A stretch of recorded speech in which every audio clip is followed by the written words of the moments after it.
Hello, everyone. We will be getting started here in just a moment. Give some folks a few more minutes to dial in.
Good morning, good afternoon, and good evening, depending upon where you're joining us from around the globe, and welcome to another episode of MSP Ignition. This is Robert Leek, Director of Marketing here at eFolder, and I am very happy to welcome you to today's special Friday episode. We're trying to mix things up, see where we can find the most intriguing audience, and our CEO, Matt Nogtrop, had once said that Fridays were a good fit for the MSP community, so we're giving it a go for the month of April. A few house cleaning items before we jump into this really awesome topic of make peer groups work. We've got some guest speakers on today's line, along with, of course, your normal host, Tom Watson, and myself, Robert Leek. So we will be recording today's episode and sending that out in our follow-up emails. You'll be able to also find it on the eFolder YouTube channel moving forward. If you have any questions, we want to make this as interactive as possible. We will have an official Q&A at the end. But we definitely, if you have any thoughts as we go through the various topics around peer groups, please chime in and we'll get them answered as best as possible. And with that, I think we're ready to get going. So again, this is Robert Leek. I'd like to welcome first Steve Alexander, President of MSP Ignite. Steve, thanks so much for being here. Thanks for having me. Looking forward to it. Absolutely. Also, from another peer group in the community, HTG, we have Director of Innovation, Scott Scroggins. Scott, I appreciate you taking some time with us today, sir. Robert, thank you. Looking forward to it. Absolutely. And of course, as always, for those regular attendees to the MSP Ignition program, we have Tom Watson, former MSP owner and now Vice President of MSP Best Practices here at eFolder at Axient. Thank you, Robert. Looking forward to this. Wonderful. Before we get too far into it, I do want to just give everyone just a bit of an overview on eFolder Axient. And, we started out about over 10 years ago, closer to 15, with an original backup for files product when business continuity was just taking off and we're on the dawn of the age of big data, if you will. And as we saw that evolution of big data and some of the other technologies in the marketplace evolve, we saw the need that for MSPs to really have additional layers of security. And so we went out and invested in our own IP, bringing in additional products into the family, starting with Anchor, a file sync and share solution that is truly so much more, as it enables your clients to actually battle malware with a built-in insurance policy around at the file level. We also have cloud-to-cloud backup with Cloud Finder. It's an instant way to get some margin on those tough Office 365 licenses, along with providing the ability to really protect your client's data in that suite around email, contacts, calendar, and most recently SharePoint. So we're really excited about what that's providing our MSP partners. And then lastly, what's quickly becoming our foundational flagship products, if you will, around BDR. We originally brought Replibit in a couple of years ago. It's a chain-free technology providing 75% improvements on managing the BDR sides of MSP's businesses. And then most recently, Axient in the summer of 2017, a solution that was truly built from the cloud down And as you can see here on our next slide, truly no matter what type of files you're looking to both protect and then get up and running, Axient BRC has a solution for you. And most importantly, if your client's minutes mean dollars, this is a solution that can virtualize quite quickly right in the cloud within minutes. So with that, we'll bring us back to today's MSP Ignition program. Tom, I'm going to pass it over to you to get us started as we start talking about peer groups. Thanks, Robert. Yes, so we're going to cover today, this is kind of a special thing. I've gotten to know Steve Alexander quite well and recently Scott, and we're going to talk about what are peer groups. Because I think out there, a lot of people don't really understand exactly what they are and all they encompass, and so we want to give you an education in that. And we're going to give you overall, what do you do? What do you get from being an MSP when you join one? What can you expect? And some real world examples. So we're going to kind of give you an idea of what you would discuss in a peer group, what you would take away from it, and kind of how that would improve your business. In addition, though, we have a couple of really nice takeaways here today. We have a chapter of our MSP Ignition book, and I want to thank right now Steve Alexander for writing that chapter. It's going to appear at the end of this year or early next year. We're going to have publish the various chapters we're putting together into an e-version of the book that'll be available to anyone who comes to the MSP Ignition program. And we also have a takeaway of what to look for in a peer group. So it's kind of like an eval you can use when you're trying to decide if peer groups work for you or which ones in particular. Wonderful. And you know, Tom, I think I need to backtrack a little bit, do a better job in introducing our guest panelists today. So Steve, just as a moment on you, from MSP Ignite, I believe MSP Ignite started right around the turn of the century, if I'm not mistaken, around 2001. I know you've been building and selling and in the managed services world for over 22 years at this point. And as you kind of got out of the MSP business, I believe that a part of your personality, part of who you are, is that bringing value to other people, and that may be kind of what led you down the MSP Ignite road and the peer group world. But any additional thoughts from you, sir, as it relates to your role both and along with what you're doing at MSP Ignite? I'm sorry, I kind of lost you there for a little bit. I'm not even sure how that happened, but yeah, I've owned 2 MSPs. I've built them. I've sold them both. I've been through the mix, both pre-PSA tools and post-PSA tools, and seen the community grow. Always wanted to give back. Had been working as an independent consultant for years, but had my own peer group experience several times over the years. And realized that watching business owners help each other and helping guide them to do that is actually pretty rewarding for me. And something that I enjoy doing, not just do as a profession, if you will. So that's really where I come from on this. Wonderful. Thank you so very much. And it's an interesting perspective where you talk about watching and helping business owners help each other. And I know that's, kind of the foundation of what peer groups are and what we'll be talking much about today. Scott, over to your side, and as Director of Innovation at HTG, I know that you focus a lot on maximizing your ROI through innovation or the ROI of your HTG members. I know you have a big focus on cloud opportunity and the framework that HTG has put together for its members. And I believe that in our interactions, you always bring an ability to bring thought leadership. I've been lucky enough to see you in action and out in the field, and really appreciate your time with us today. Yeah, thank you. Glad to be here, excited about the opportunities. I've known and worked with eFolder since back in the John Williams days originally when I was with an MSP, so it's great to see the growth and success that your organization has had. I think just briefly, worked 12 years for an MSP in an executive leadership role, got very involved at that time in different communities. I was in 2 peer groups for kind of the service executive, service manager role, and then got very involved in the Ingram Micro Venture Tech program on a broader scale, and came into contact with Arlen Sorensen, who had his MSP. After a brief stint with ConnectWise, I ended up working with Arlen and really starting up, extending the work that he'd done to launch his first few groups and to build that out. And I think much like Steve mentioned, it's extremely rewarding to get to see the entrepreneur go through what we call the entrepreneurial journey to help them along the way, to provide clarity, and then really to help them build leaders, to see other people grow, and then the entire ecosystem, which certainly includes the vendor population as well. So it's a great group of people to have been working with and for along that journey, and looking forward to sharing some of that today. Wonderful, Scott. Thanks so very much.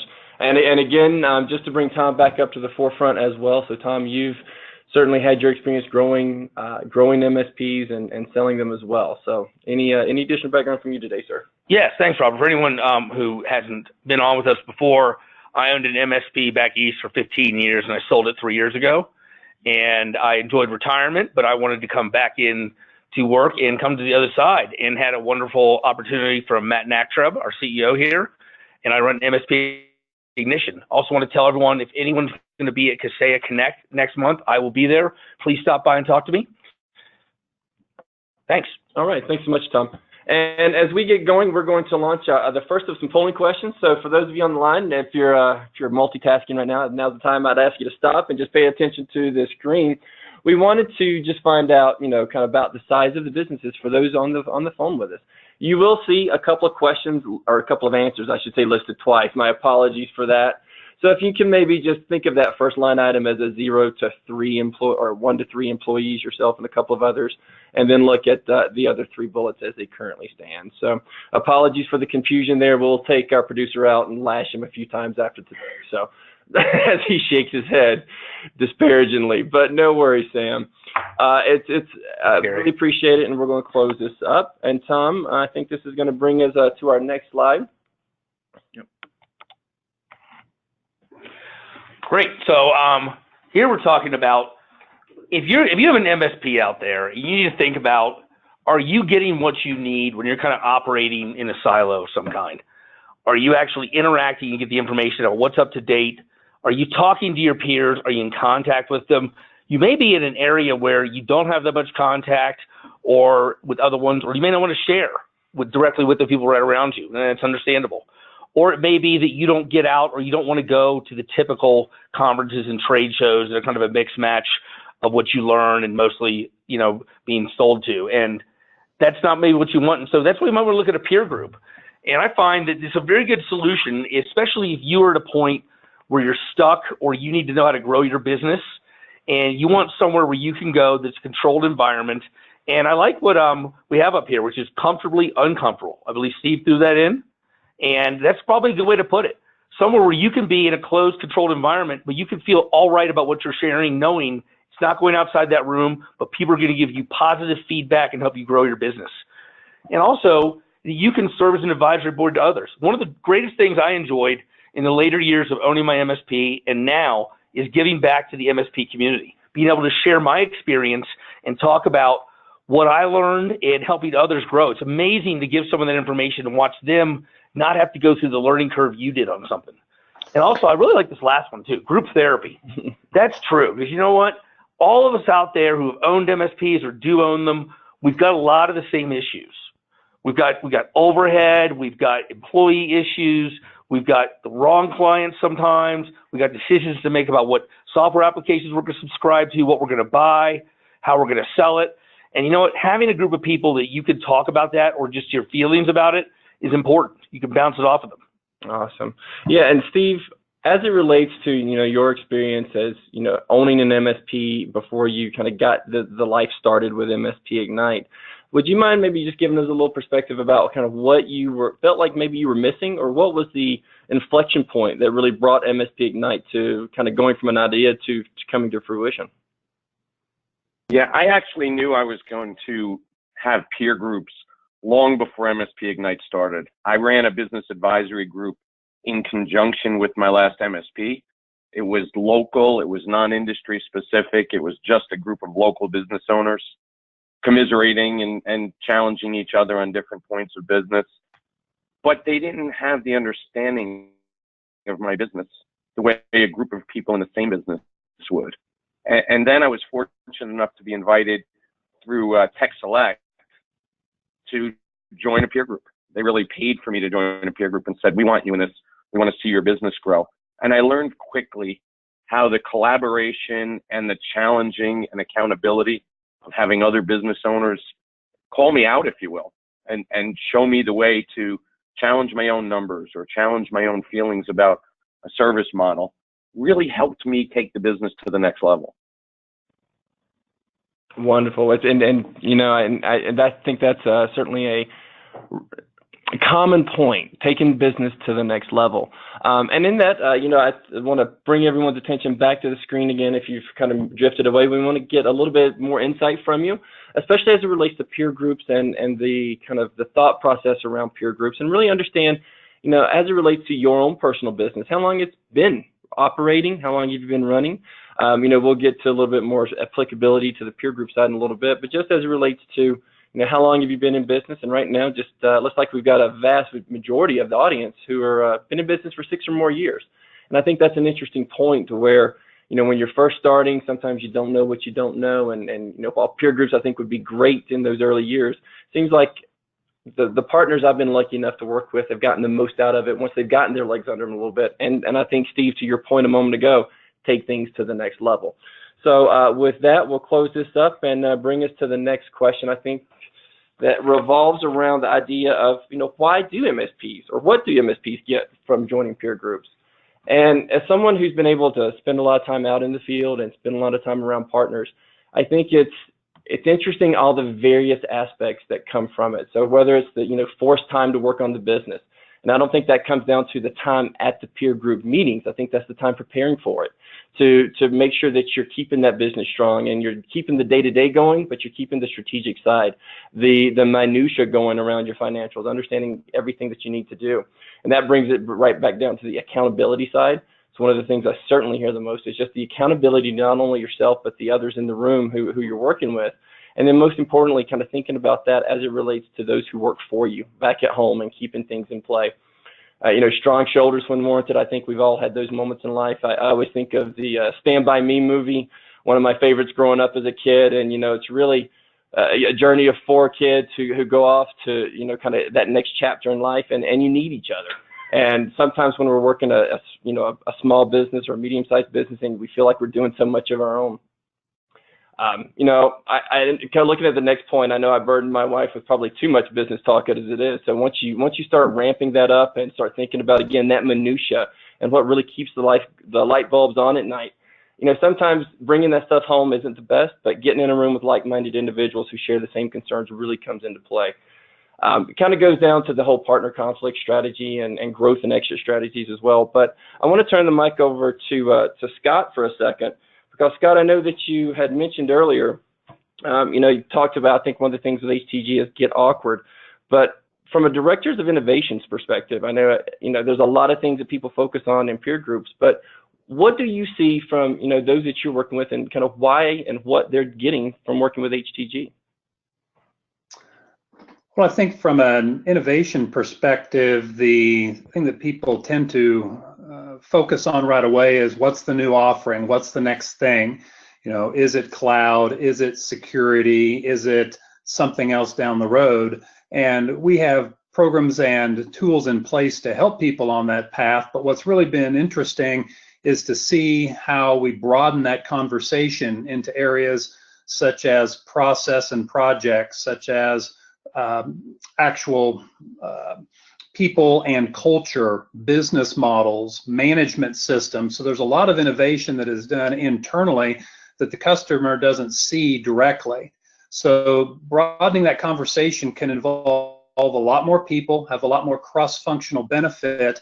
But ultimately, we're trying to reduce the risk of people stepping out into trying new things, taking the ability to expand their view. Maybe they do Office 365 and they do it well, but there are a lot of supplemental or tangential opportunities for them that they may not think about that other members of the community may do, whether they're in their peer group or not. So we're trying to make innovation a little less daunting. They're doing it already. We just want to help them do it better. Thanks so much, Scott. So as we kind of think about the whys and the what people are getting out of it, we are curious about those who are with us today, and if you're currently in a peer group. So if you just take a moment and answer this question, again, I'm going to have to add another lashing to Samuel's beatings, because I'm not sure if you either know or you don't know if you're in a peer group or not. But I guess if you don't know, 25% of you don't. So I guess, Sam, your lashings have been reduced. Fair enough. Yeah, he's going in for a little bit of a loop myself, but really appreciate it. Looks like most of our audience today, 63% at this point, is not in a peer group. So hopefully for those of you who are not, you're able to get some insights as far as what to look for if you're considering that road. And that'll be a good point in time for me to point out that we will be later reviewing and a handout that is accessible for you today that kind of gives you some food for thought about when you're looking at peer groups, what is it that you should really keep in mind. So we'll close this for now and jump over now. Steve, I think that one of the things that we were going to talk about from your perspective specifically is, kind of what peer groups do for the MSPs as an example. Would you mind kind of giving us a couple of stories, a little bit of anecdote around, kind of this perspective of life? My pleasure. This first one, it's a couple of business owners, been in business for 22 years together, very mature business model. From the outside, you would think they don't need any advice, don't need any help. They're going places. As a matter of fact, when I first met them to do some PSA consulting, I literally thought, I want to work with these people so bad, I'll pay them. That's how successful their business model seemed to be to me. They joined my very first peer group, but insisted on joining together and being in the group together. Scott, I'd love to hear from you if you have business partners in groups together when I finish this, but we decided to let them give it a try at the first meeting. And truthfully, if you didn't know these two, you would think they were a married couple. They were not. She was 60 at the time. He was in his mid-50s. He was the dominant speaker at the meetings and really didn't give her much of a chance to talk. And at the end of the 2-day meeting, I said, there's no way they can be in the same peer group together. I have to split them up. I told him that. She stayed in the group. He decided he didn't want to be in another group. She came back to the very next meeting and in very colorful language that I won't share on this webinar, started to tell us about how she needed help figuring out how to get away from her effing partner. 22 years they were in business together. She couldn't figure out how to get out of the business. And through the help of her peer group, negotiated a deal where he bought her out and she retired. So we lost her as a peer group member, but she's a good friend now. But I really enjoyed seeing how we took somebody that quite honestly was in a partnership that I think she wasn't enjoying as much as outsiders might have thought, and helped her move on to the next stage in her life. And she's an independent consultant in another area now, which was just fascinating to me. Excellent. So that was just one story where we saw that. That's an interesting perspective, for sure. Scott, do you have any thoughts as it relates to, business partners, husband, wives, just executives being in the same peer groups together, or certainly this type of interesting perspective, I'll say, that Steve shared? Well, there's the kind of the negative antidote. There are two types of partnerships: those that have failed and those that are about to fail. And I won't go that far negatively, but I will say that Steve's right. In our case, we have a coaching team, and one of the highest demand services for coaching is coaching partners and who are struggling. And many times, again, along this entrepreneurial journey, they were all excited when they got together. They ran hard for years, and then things start to happen either in the direction the business needs to go, their lives go, or people start to differ in terms of exit plans. And it really does become a coaching, moderation, potential for business divorce type scenario that can really limit the success of the business. So that's a right on in terms of common stories that both not just a coach, but the group itself can help work through. Awesome. Yeah, thank you for that. Steve, before we get too far away from this slide, can you maybe talk to us a little bit about the perspective of a quality of life business and the positive or the pros and cons, I'll say? I use the term quality of life business because I've heard for years business consultants use that term in a derogatory way, if you will. Well, you're either a growing business or you're that quality of life business. And as MSPs have matured, as we realize MSPs have been around for this century, right? Not really before that. And as the businesses have matured, I'm starting to see more and more mature businesses where the owner is highly compensated, well into six figures. The company is doing well, and the company is doing so well from a profit perspective that the owner is able to fund their retirement in a healthy way every year, in such a way that they're comfortable and that they've got their company running so well that they are truly a CEO and not active in the day-to-day business. They're clearly not a 5-person company where they're the level 3 support and escalation point. And they're taking weeks and weeks of vacation every couple of months and really just enjoying the business while funding their retirement rather than driving growth because they've gotten to that point. And it's a whole different perspective and requires a different way of leading them and coaching them, because at some point they will have to decide, okay, if I'm not driving growth, attrition's going to eat me alive. And at what point do I either develop a legacy plan or do I develop an exit strategy? But it might be at a different rate than someone that's just trying to grow. Okay, and thank you very much. It's it's a perspective that maybe some people lose sight of. So thank you. Going to the next slide, I think Scott, you have a perspective as it relates to on the other side of just grow. But for those business owners who are in the middle of the business and who are a little bit closer to life, what's some of the stories behind the micro boards? Yeah, the example I wanted to share here is there's obviously a classic list of things that peer groups can do, but once you start digging in, you start to find that there are more opportunities than you might think of in terms of taking a larger group, whether it's the entire community, which has great benefits, or the actual peer group you're in. And the reality is, you're not going to be perfectly aligned with everybody around that table.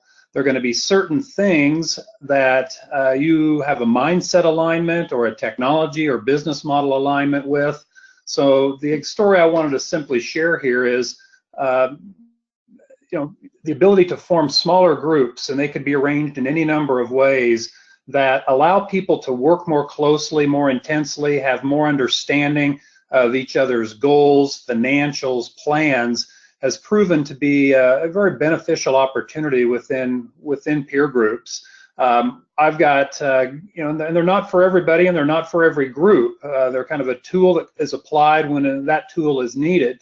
But I've got groups that'll take 10 or 12 people and break them into groups of, say, 3 or 4. They might have a monthly or every other week call. I've got one group that they've gone into groups of 3 and they meet weekly, and it's an hour a week, but they get huge benefit out of that. And you can really tell when they come back to, in our case, quarterly meetings and share how deep they've gone. And then many times the group will kind of re-swizzle themselves maybe annually to give people a chance to work with others. The one other comment I'd make as well is on the role-based groups, and I know that's something that a lot of peer group organizations offer as they get past the really figuring out how to work with the owners. And by role-based, I mean like a service, what we might call a service executive, because that could handle multiple titles, but who leads the service department, who leads the sales department, and clearly one of the #1 blockers for the businesses that we work with of growth is building a bench of qualified leaders. And by having those types of programs involving those individuals can really be a kind of a launch pad for spreading out the responsibility, the understanding delegation, building leadership talent into that organization to help it grow. Wonderful. Steve, just curious if you've got any thoughts around, especially the thought around role-based or, kind of building groups around functionality. Any thoughts or perspectives to share? Yeah, yes, definitely. And Scott, thanks for sharing that. We too, like most of the organizations out there, offer role-based peer groups. And it's interesting to me when I sit in on like a service leadership group, which are different personalities than owners, right? They're not going to be alphas the same way as an owners group will be, that I actually find them more engaging than owners groups, more willing to help each other, jumping in more, discussing the nitty-gritty that many of us in an owners group might not care to share, and doing it in a way that they feel good, that they feel like they're among peers in a way that they can't be back in their company, right? They don't have a peer in their company. The owner's not their peer. Their employees that they might have been one of before they got made a manager, they're not their peers anymore. And it kind of puts them in a position of understanding the power of their position and what's around them. And as far as the breakouts, you know, we both, Scott and I, both of our companies, we focus on formal peer relationships and a structured environment. And I think the power of that is real important. But the fact that there's the informal that breaks off of it, the smaller groups, that really shows people that there's so much more. Like, we could have our groups meeting every week, right? If it worked logistically, all of our members would love to talk every single week. Logistically, that doesn't work. But in informal ways, it does. And we offer a lot of different informal ways as well. Awesome. Very cool. Thank you, Steve. Scott, the next point on the slide, I believe, is around the entrepreneurial journey. Can you elaborate for us a little bit on this?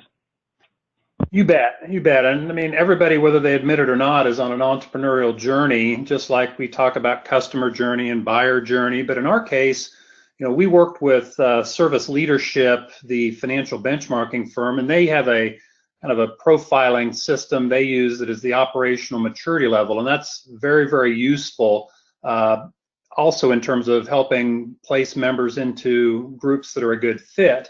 But in our case, we took the entrepreneurial journey and really said there are four main stages that we see businesses going through. And in brief, you know, people start out and we call it muscle and feel. I mean, they are really, it's the entrepreneur, it's their energy, it's we're going to muscle this through, we're going to work late nights, we're going to use our gut feel, and we'll just do whatever it takes to figure it out. But that tends to tire and expire those individuals. And what peer groups do is help them move to the second stage, which gets into what we call understanding really what good looks like, right? They've worked hard, but they never really knew what's a right KPI or the benchmark or the right process or how do I lead, those sorts of things. That takes us to phase 3 when they understand that and they take a look and say, I can't do it all. To operate a quality business, I need leaders. So they'll build and lead leaders like we talked about a little earlier. And then a fourth stage comes to the exit conversation. So that helps us kind of gauge where members are along that path. And it works well in complement to things like company size or you know, clearly location, revenues, those sorts of really demographics. We like to look at psychographics, especially things like the customer, really the owner's mindset. Like we talked about earlier, are they saying they want to be a growth company, but they are not so much?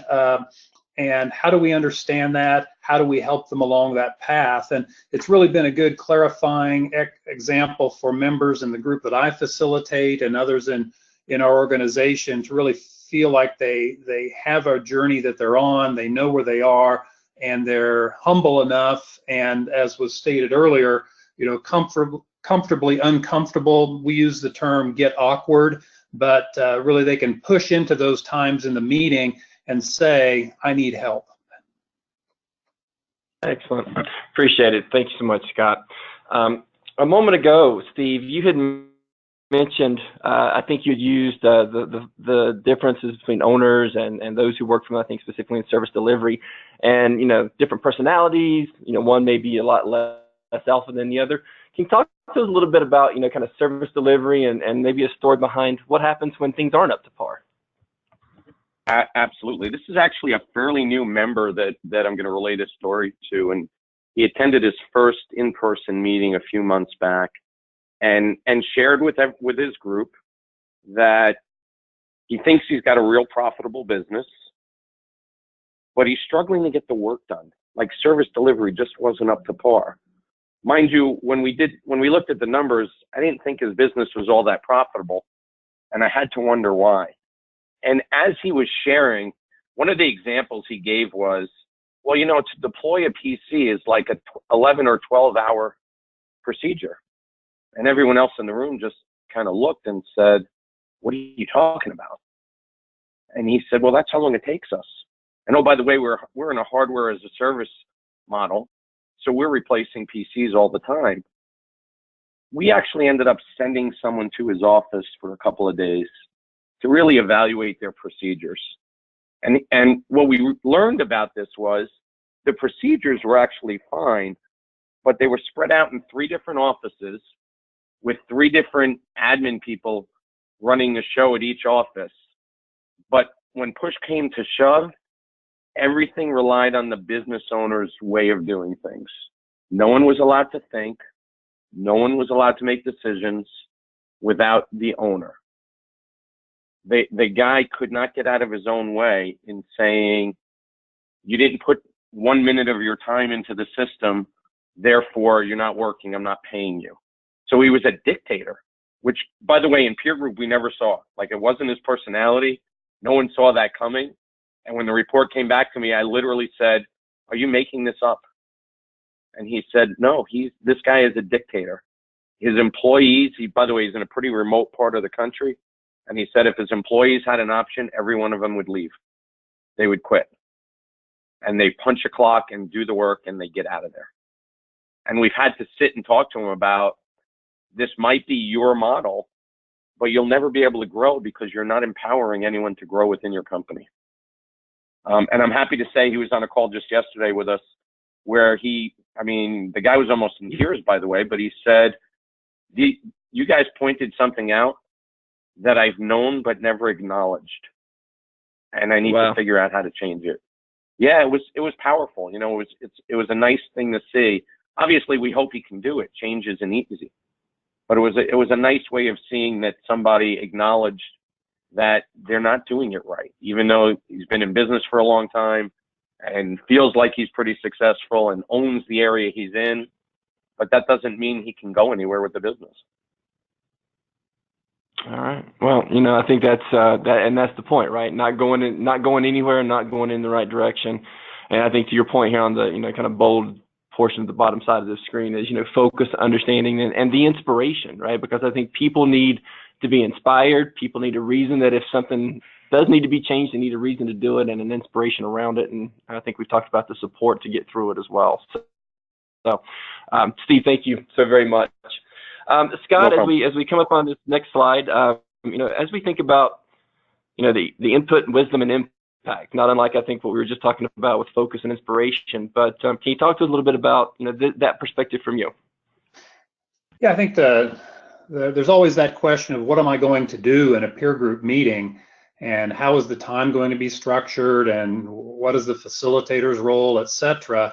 And I think one thing that I pointed out that I've seen we use, I'm sure Steve does as well, are different forms of how do you process that one thing issue, meaning what's the one thing you want to get out of the meeting, or what's the one thing you or your business is struggling with most. And it could be business, it could be personal, it could be whatever the member has. But one of the things that I've seen in groups, and we've been fortunate that we're a member of a peer group organization that serves other industries. So it's the owner-operators for dentists, for CPAs, for eye doctors, for fitness centers, for other programs that getting them together gives us kind of a lot of cross-pollination of what's happening.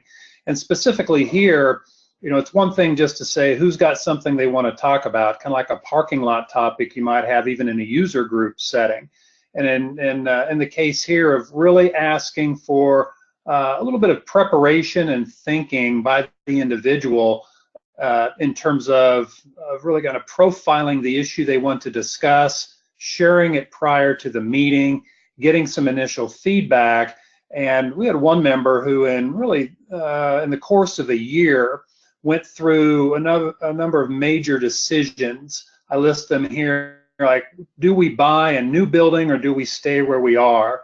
Do we continue to host in one data center or do we move or open another? Where are we in terms of the valuation of our company, the ownership status, and should we sell our business?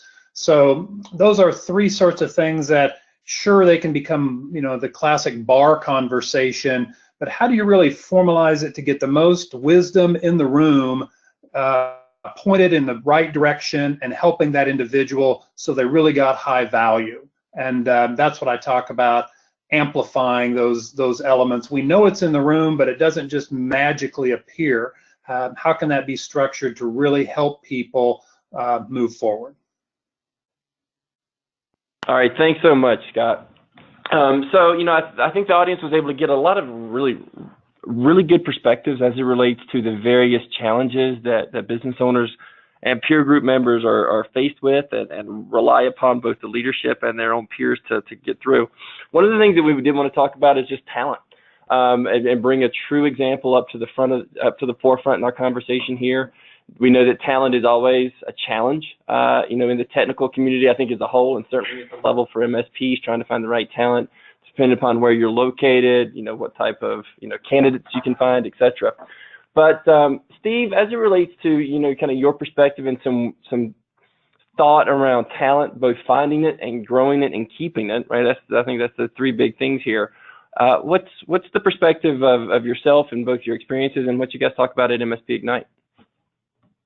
We're finding, especially over the last 2 years, talent is just harder and harder to find, right? There's no secret out there. The unemployment rate in the IT industry is pretty much zero, which means if we're finding talent, we're finding it somewhere else, working already somewhere else, and we're swapping our empty spot for somebody else's empty spot when we take their talent. So we've got to be more creative out there, not only in finding it and maybe looking at diverse markets and looking at places where people are struggling to find jobs, but also retaining our own talent. I mean, we've got to hold on to what we've got. We spend a lot of time and energy training people, especially just on the institutional knowledge of our customer base, to have to go out and retrain. So we talk a lot in peer group about where to look, how to retain, and how to grow your talent, right? I mean, after all, the skills we need today, for the most part, stay the same as our company grows. Sure, as we go into security offerings and things like that, we need to bring on different skill sets, if you will. But for the most part, servicing our clients from a technical perspective stays pretty much flat. And we need to figure out how do we let our staffs grow in that type of environment, whether that's teaching them new interpersonal skills and making them learn that customer service is actually key, not just technical abilities, or challenging them in new ways to work. We find that almost every peer group meeting today, someone is talking about struggling to find or hold on to their existing talent. Scott, you experiencing the same thing? Yes, very, very much so. I flew in yesterday from one of our, what we would call service executives meetings, about 130 service team leaders, and it was a very, very popular topic, as many of them feel the pain directly when they have turnover, churn, told they need to grow, struggling to hire. Seeing that, one of the things we did recently in this area was to reach out to 15 of our leading members and ask for some suggestions around what they were doing to, in one case, help our members have a better understanding of what we would call personal wealth targets. How are we helping people manage their finances, understand the value of 401ks, learn about investing at a basic level, as that's key to their long-term success. But then we really expanded into the second part, which was on what are you doing for retention? And in that perspective, we got a lot from some very, seemingly small ideas that can have a big impact. But when you're dealing with a growing, we've all seen the numbers of the growth of the channel as it relates to the millennial population, really having to understand, things like desire to work at home. How are you going to manage that? Or really building in the why and the social activity, the social benefit to what they're doing.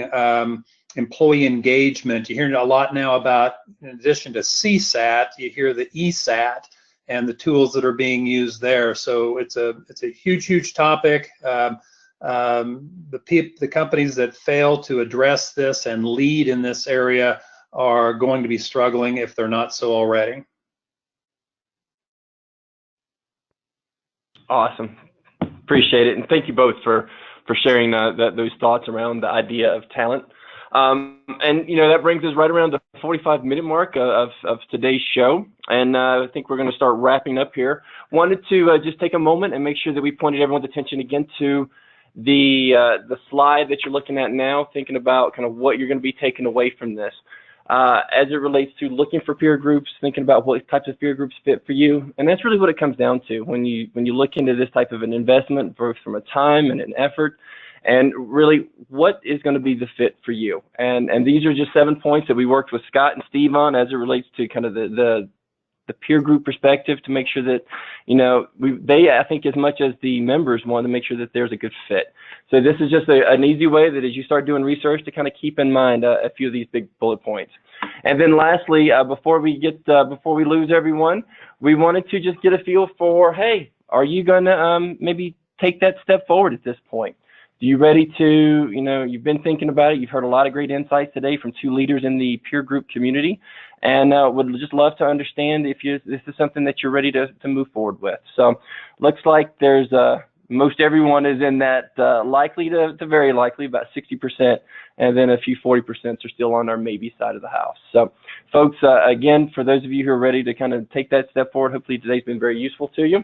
We'll close this up and decide to kind of think about, again, thanking you, everyone, for today. We've had a few questions come in that we've been able to address throughout the program, so I think we're good there.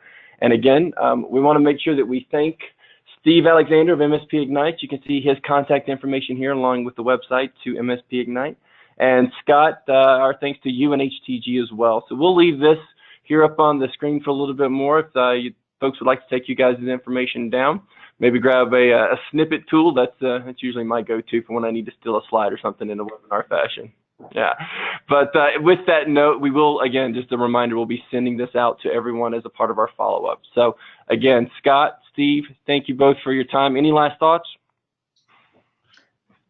I just share that I would take the opportunity to participate. Steve, it's great to meet you, and as always, work with the eFolder team. Go make a decision, make a difference. You can do it. You'll get far more out of it than you realize. Likewise, Scott, great working with you as well. And I always say to anybody when I'm talking about peer groups, whether it's MSP Ignite or one of the other fine competitors we have out there, join a peer group. It is really imperative that you have a place to go, communicate about what's going on in your business, and get feedback. Excellent. And Tom, I know we've had the mic to Scott and Steve for the most part today, but any last thoughts before we leave? No, that's fine. Actually, that was great, guys. Thanks for coming on. You guys are the experts on peer groups, and that's what I wanted. I wanted to get that across to our constituents. People come in here and listen to us and see what we have to offer. And looking forward to the next one. That's going to be an MSP Ignition with Scott Kaplan on sales enablement discovery on April 27th. After that, I'll hand it off to Robert again. All right. Well, I think that's just my cue to wish everyone a hell of a weekend. Thanks so much for your time, and we look forward to seeing you on the next episode of MSP Ignition. See you, folks.